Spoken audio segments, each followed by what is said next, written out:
دنیا میں پہلا بنیادی رشتہ خاوند اور بیوی کا ہے اور آخری رشتہ بھی خاوند اور بیوی کا ہے، لیکن اس وقت اگر ہم دیکھ لیں ہمارے معاشرے میں اس میں بہت زیادہ کوتاہی پائی جاتی ہے۔ اس کوتاہی کو دور کرنے کے لیے ہمیں چاہیے کہ ہم اسلام کو تامے رکھیں اور سرور کائنات حضور صلی اللہ علیہ وسلم کی تعلیمات پر عمل کریں۔ تو آئیے دیکھتے ہیں کہ ہمارے رسول صلی اللہ علیہ وسلم نے اس موقع پر کیا کیا ہے۔ حضرت عائشہ رضی اللہ عنہ جب کوئی گوشت کا ٹکڑا اٹھا کر 2-4 جگہ سے نوچ کر دیتی ہے تو اللہ کے نبی اسی کو اٹھا کر حضرت عائشہ کو دکھاتے اور وہی سے تناول فرماتے ہیں، جہاں سے حضرت عائشہ رضی اللہ عنہ تناول فرمایا کرتی۔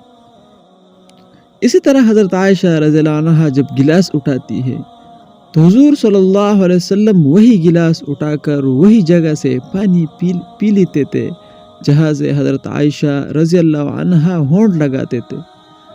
یہ سب آپ کو سکھانے کے لیے ہے، یہ سب میرے نبی کی معاشرت ہے، یہ میرے نبی کی زندگی ہے۔ گھر میں جھاڑو دیتے تھے، اپنے کپڑے خود دھوتے تھے، بکھری چیزوں کو خود جمع کرتے، گھر والوں کے ساتھ مل کر برتن بھی دھوتے تھے۔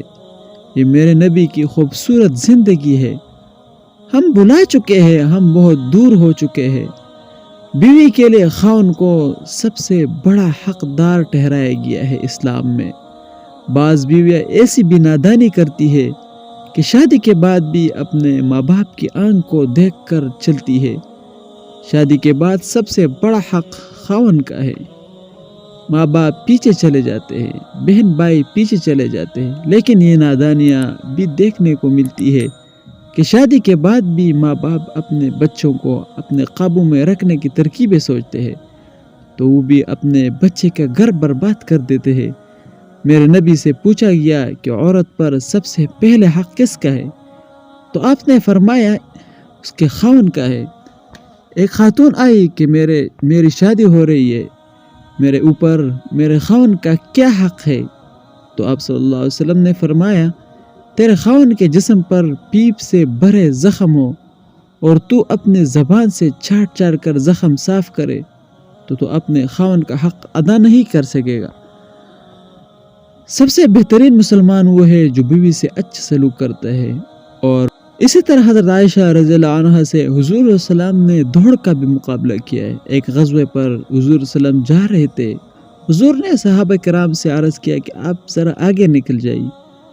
بعد میں حضور صلی اللہ علیہ وسلم نے حضرت عائشہ رضی اللہ عنہ نے دوڑ لگائی۔ ایک مرتبہ حضور نے جیتا اور دوسری مرتبہ دوسرے غزوے پر حضرت عائشہ رضی اللہ عنہ نے جیتا۔ تو حضور صلی اللہ علیہ وسلم نے ہمیں یہ تعلیمات دی ہے، لہٰذا ہم اس پر عمل کریں گے تو انشاءاللہ طلاق کی نوبت بھی نہیں آئے گی۔ اللہ تعالی ہمیں عمل کرنے کی توفیق عطا فرمائے۔